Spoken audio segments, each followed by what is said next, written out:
کہ انسان کو اللہ تعالیٰ نے ایک تھوڑے سے پیریڈ کے لیے بھیجا ہے، اپنی زندگی کا ہر لمحہ اس کی امانت ہے۔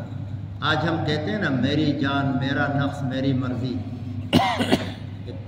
جہالا کا ایک دعویٰ ہے کہ میری جان میری مرضی، میرا مال میری مرضی۔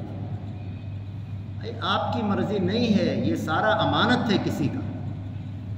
قیامت کے دن انسان کی آنکھ، انسان کا کان، انسان کا منہ، ہاتھ، پیر سب بول پڑیں گے۔ اليوم نختم على افواههم وتكلمنا ايديهم وتشهد ارجلهم بما كانوا يكسبون۔ ہاتھ بھی بولیں گے جو کچھ اس نے کیا ہے، زبان پر مہر لگا دی جائے، پیر بھی بولیں گے جو اس نے کیا ہے۔ قالوا لجلودهم لما شهدتم علينا، انسان ناراض ہوگا، ارے میں نے تو تمہاری لذت کے لیے گناہ کیے، آج میرے خلاف گواہ بن بیٹھے۔ اور گواہی بھی ایسی، اللہ کا جو نظام مراقبہ ہے نا اتنا ایکٹیو ہے۔ دیکھیں جو زمین ہے، یومئذ تحدث اخبارا، جس زمین کے اوپر بیٹھ کر آپ جو بھی عمل کریں گے وہ زمین گواہی دے گی، گناہ کا بھی گواہی دے گی اور اچھائی کا بھی گواہی دے گی، مسجد بھی گواہی دے گی، فلم ہال بھی گواہی دے گی۔ جہاں جہاں انسان ہے، کرامن کاتبین سے تو کوئی نہیں بچ سکتا۔ کرامن کاتبین یعلمون ما تفعلون، اور ان کا دوام اور نظام اللہ نے اس انداز میں رکھا ہے کہ یہ جو کرامن کاتبین ہیں 2 شفٹوں میں کام کرتے ہیں، ایک دوام صباحی اور ایک دوام مسائی، ڈے شفٹ نائٹ شفٹ۔ فجر کی نماز بہت اہم ہے، ان قرآن الفجر کان مشہودا، اس لیے کہ اس میں دونوں ٹیمیں موجود ہیں فجر کی نماز میں۔ اب فجر کے بعد ایک ٹیم چارج سنبھالتی ہے اور آپ کا نامہ اعمال لکھنا شروع کرتی ہے، عبداللہ عبد الرحمن سمیع اللہ سمیع الدین فلاں فلاں فلاں فجر کی نماز میں تھا یا نہیں تھا، اس کے بعد جو کیا عصر تک سب اس کے اندر محفوظ ہے۔ اسی لیے اللہ تعالیٰ نے قرآن کریم میں کہا کہ ہم ان کا نامہ اعمال جو ہے ان کے گلے پر لٹکائیں گے۔ وَكُلَّ إِنسَانٍ أَلْزَمْنَاهُ طَائِرَهُ فِي عُنُقِهِ، اس کے گلے پہ لٹکائیں گے نامہ اعمال۔ وَنُخْرِجُ لَهُ يَوْمَ الْقِيَامَةِ كِتَابًا يَلْقَاهُ مَنشُورًا، قیامت کے دن کھلی کتاب سامنے ہے۔ يَوْمَ تَجِدُ كُلُّ نَفْسٍ مَّا عَمِلَتْ مِنْ خَيْرٍ مُحْضَرًا وَمَا عَمِلَتْ مِنْ سُوءٍ، جو کچھ اس نے اچھا کیا ہے وہ کتاب میں پائے گا، جتنی برائیاں وہ بھی پائے گا۔ وَوُضِعَ الْكِتَابُ فَتَرَى الْمُجْرِمِينَ مُشْفِقِينَ مِمَّا فِيهِ وَيَقُولُونَ يَا وَيْلَتَنَا مَا لِهَذَا الْكِتَابِ لَا يُغَادِرُ صَغِيرَةً وَلَا كَبِيرَةً إِلَّا أَحْصَاهَا وَوَجَدُوا مَا عَمِلُوا حَاضِرًا۔ کتاب کھلے گی تو جب دیکھا یا تو برائیاں ہی برائیاں، گناہ ہی گناہ، کہے گا یہ کیسی کتاب ہے، مَا لِهَذَا الْكِتَابِ، اس نے تو میری زندگی کی ہر چھوٹی بڑی بات اپنے اندر محفوظ کیا ہوا ہے، کوئی کام نہیں چھوڑا۔ وَوَجَدُوا مَا عَمِلُوا حَاضِرًا، سب کچھ اس کے اندر ہے۔ اس لیے اب وہ چاہے گا کہ کتاب سامنے سے ہٹائی کیوں نہیں جاتی، لیکن وہ گلے کا سانپ بنے گی۔ اس لیے اب یہ فرشتے جو صبح آئیں عصر تک آپ کا سارا ڈیٹا لکھ لیں گے، پھر عصر میں یہ ٹیم بھی ہوگی جو صبح آئی ہے، نائٹ شفٹ والے بھی آئیں گے، عصر میں دونوں موجود ہیں، 2 نمازوں میں دونوں ٹیمیں موجود ہیں۔ اس لیے عصر کی نماز بھی اہم ہے، حافظوا علی الصلوات والصلاۃ الوسطیٰ، ساری نمازوں کی پابندی کرو لیکن خاص طور پر عصر، اس لیے کہ وہاں دونوں ٹیمیں موجود ہیں۔ اب یہ چلے جائیں گے صبح والے اور شام والے اپنا کام شروع کریں گے صفحے کے دوسری طرف۔ 16 تاریخ شروع ہو گئی اسلامی تاریخ، اسلامی تاریخ مغرب سے شروع ہو جاتی ہے اور انگریزی تاریخ 12 بجے کے بعد آج شروع ہو گئی۔ اب کون کون کس نے کیا کیا سارا کچھ صفحے کی دوسری طرف لکھا جائے، بائی نیم ڈیٹ سب کچھ۔ اور فجر میں یہ ایک پیپر مکمل ہو گیا، ایک ورق آپ کی زندگی کا مکمل ہو گیا۔ اب یہ تاریخ 15 کا ورق، 16 کا ورق، 17 کا ورق، پورا مہینہ پورا سال، اور ہوتے ہوتے زندگی کی ایک کتاب مکمل۔ اب وہاں جب دیکھیں گے کہ یہاں تو برائیاں ہی برائیاں، انسان جب مرنے لگے گا پہلے تو موج مستی میں اس کو پتہ ہی نہیں چلتا، احساس بھی نہیں کیا کبھی کہ یہ فرشتے لکھتے ہیں، کبھی کسی نے سوچا ہے کہ ہمارا یہ سارا ڈیٹا مرتب ہو رہا ہے؟ ہم تو غفلت میں زندگی گزار، اور جب موت آنے لگتی حتیٰ اذا جاء احدهم الموت قال رب ارجعون، ہارٹ اٹیک کسی کو ہو رہا ہے، موت کے آثار نظر آئے، ایکسیڈنٹ ہو رہا ہے یا ویسے ہی مر رہا ہے، اب وہ کہے گا اب وہ میں نے تو زندگی بھر پیسہ جمع کیا، زمینیں خریدی، جائیدادیں بنائی، یا اللہ تھوڑی مہلت دے دے بس. جیسے قرآن کریم میں ہے وَأَنفِقُوا مِمَّا رَزَقْنَاكُم مِّن قَبْلِ أَن يَأْتِيَ أَحَدَكُمُ الْمَوْتُ فَيَقُولَ رَبِّ لَوْلَا أَخَّرْتَنِي إِلَىٰ أَجَلٍ قَرِيبٍ فَأَصَّدَّقْ وَأَكُن مِّنَ الصَّالِحِينَ. خرچ کرو قبل اس کے کہ ایک وقت آئے گا، اس وقت انسان کہے لولا أَخَّرْتَنِي إِلَىٰ أَجَلٍ قَرِيبٍ، یا اللہ تھوڑی سی مہلت چاہیے، تھوڑا سا ٹائم چاہیے، کس لیے؟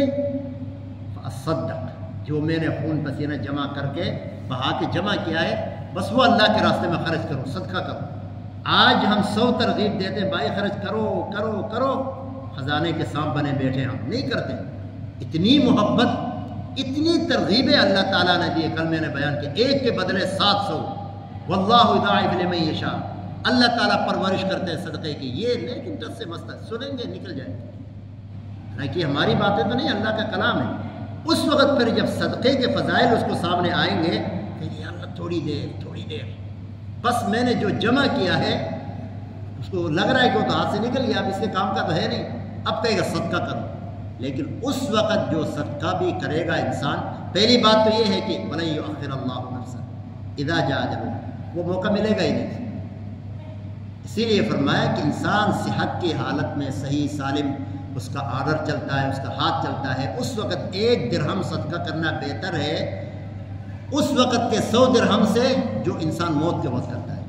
موت کے وقت انسان اپنے مال کا ہی مالک نہیں رہتا، صرف 1/3، 1/3، 1/3، 3 میں سے 1 حصہ اس کو صدقہ کرنے کا اختیار ہے، بس باقی 2 حصے کا اختیار ہی نہیں اس کو. حالانکہ اس نے جمع کیا، محنت کیا، ہم نے آپ نے کیا، ابھی مالک ہے، اس وقت نہیں رہے گا. وہ 2 صدقے آٹومیٹک آپ کہیں گے بھی صدقہ کرو نہیں ہوگا. اس لیے اب کہے گا لولا أخرتنی إلی أجل قریب. پھر جب انسان اللہ کے سامنے جائے گا وہاں پر یہ سارے مراحل آئیں گے اس کے اوپر، کہے گا یا اللہ یصطرخون فیہا ربنا اخرجنا نعمل صالحا غیر الذی کنا نعمل. یا اللہ اب دنیا میں بھیج دے تھوڑی دیر، بس ہم نیک بنیں گے، اب برائی نہیں کریں گے. اور بھی اس طرح کی آیات اللہ تعالیٰ کہتا ہے اولم نعمرکم ما یتذکر فیہ، اتنی عمر تو تمہیں دی تھی میں نے، تم نے دنیا کے سارے کام کیے، نوکریاں کی، پڑھائی کی، یہ بنایا وہ بنایا، سب کچھ کیا. اگر کسی چیز کی فرصت نہیں ملی تو میری عبادت کے لیے، نماز کے لیے، صدقہ خیرات کے لیے، اچھے کاموں کے لیے تمہارے پاس موقع نہیں تھا. باقی تو سارے کام کیے، لیکن پہلی بات یہ کہ واپسی کا کوئی راستہ نہیں. اور دوسری بات اللہ تعالیٰ فرماتے ہیں، یہ بھی میری بات ہے، وَلَوْ رُدُّوا لَعَادُوا لِمَا نُهُوا عَنْهُ وَإِنَّهُمْ لَكَاذِبُونَ. اگر ان کو واپس بھیج بھی دیا جائے جیسے یہ مطالبہ کر رہے ہیں، اللہ تعالیٰ فرماتے ہیں کہ یہ پھر وہی کام کریں گے جس سے ان کو روکا جا رہا ہے، پھر غلط کاریوں میں مبتلا ہو. یہ جھوٹ بول رہے ہیں کہ ہم نیک بنیں گے، کہ اللہ کو ہماری نفسیات کا ہم سے زیادہ پتہ ہے. آج کس کو نہیں پتہ بے نمازی جہنم میں جائے گا بلا کسی اختلاف کے، بلا اختلاف بے نمازی جہنم. کتنے لوگ ہیں جو نماز نہیں پڑھتے، ماں باپ کا نافرمان جہنم، پتہ ہے نا سب کو. لیکن کتنے لوگ ہیں جو اطاعت شعار ہیں، ماں باپ کی خدمت گزار ہیں، ماء باپ کے ساتھ اچھا سلوک رکھتے ہیں. کس کو نہیں پتہ ہے زنا خور، چوری، شرابی سارے جہنمی، سود خور جہنمی اگر توبہ نہیں کریں گے. پتہ ہے نا، لیکن سب کچھ ہو نہیں رہا. اللہ کو پتہ ہے کہ یہ وعدے کر رہا ہے دنیا میں آئے گا پھر وہی جرائم کرے گا. اس لیے آپ صلی اللہ علیہ وسلم نے فرمایا کہ نعمتان مغبون فیہما کثیر من الناس الصحۃ والفراغ. 2 چیزیں ایسی ہیں کہ انسان اس بارے میں ہمیشہ دھوکے میں پڑا رہتا ہے. ایک صحت ہے، کہتا ہے میں نے کب بیمار ہوتا ہے، بس صحت ہی میں صحت مند ہی رہوں گا، وہ پھر اس میں فائدہ نہیں اٹھاتا، اس سے غلط کاریاں کرتا ہے. اور ایک فراغت، جب تک زندگی ہے وہ سمجھتا ہے میں نے مرنا تھوڑی ہے، جنہوں نے مرنا تھا وہ مر گئے، میں تو صحیح رہوں گا. اس لیے شاعر کہتا ہے کہ اس کے الطاف تو ہیں عام شہیدی سب پر، تو اس سے کیا ضدی اگر تو کسی قابل ہوتا، کچھ کر کے جاتا تو تمہیں بھی ملتا. ہو رہی ہے عمر مثل برف کم، چپکے چپکے رفتہ رفتہ دم بدم. عمر جا رہی ہے، ہم قبر کی طرف قریب جا رہے ہیں. لوگ سالگرہ مناتے ہیں حالانکہ سال کے آخر میں تو انسان کو اپنی فکر کرنی چاہیے، احتساب کرنا چاہیے. اور یہ 60 سال کا سالگرہ منا رہا ہے، کوئی 50 سالہ سالگرہ منا رہا ہے، کوئی 80 سالہ سالگرہ منا رہا ہے. بھائی ہماری زندگی کے اگر 90 سال ہیں ٹوٹل، تو 60 سال یا 80 سال یا 50 سال نکل گئے، اس کا مطلب ہماری عمر کم ہو رہی ہے، بڑھ نہیں رہی. سالگرہ کس بات کی بات ہے؟ اس لیے اللہ تبارک و تعالیٰ نے یہ عمر ہمیں دیا ہے، اس کو ہم نے کام میں لانا ہے، غفلت سے بیدار ہونا ہے.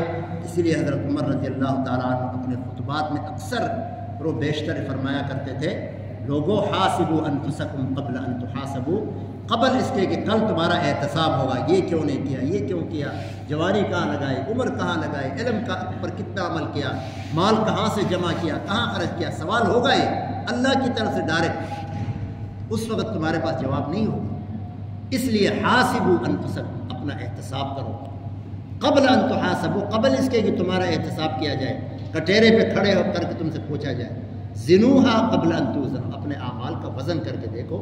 قیامت کے دن تو وزن ہوگا نا، میزان عدل ہوگی.